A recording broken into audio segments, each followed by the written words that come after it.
Hi friends, రైతులకు నమస్కారం. మీరు చూస్తున్న వెరైటీ వచ్చండి లాంగ్ హనీ మల్బరీ. చూడండి చెట్టు మా దగ్గర ఎంతలా కాపుకొచ్చిందో ఇంత వయసు వచ్చేసరికి. అందుకనే టర్కీ, ఇటలీ లాంటి దేశాలు ఎంతలా కాస్తుంది కాబట్టి అండి ఈ చెట్టు నుంచి ద్రాక్ష పళ్ళు వైన్ తయారు చేసినట్లుగా వైన్ తయారు చేసుకుంటున్నారండి అందరూ కూడా. వైన్ కూడా కాస్ట్లీయెస్ట్ వైన్ అనమాట అండి ఇది.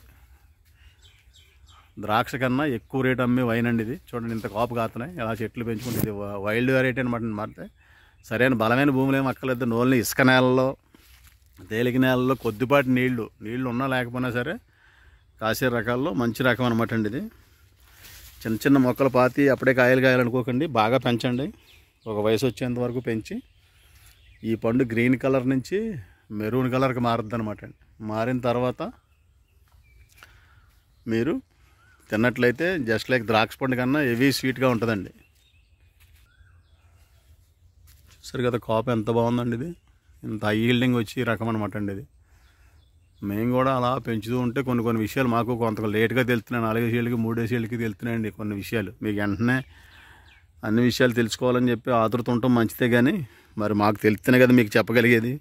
మాకు తెలిసేంత టైం కూడా మీరు ఇవ్వాలి మాకు. చూడండి ఇక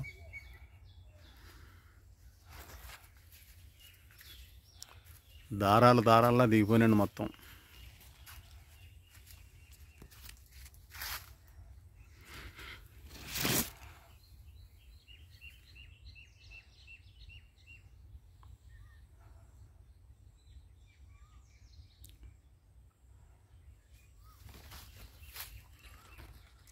ఇది మీ సప్తగిరి నర్సరీ, కడియం ప్రాంతం.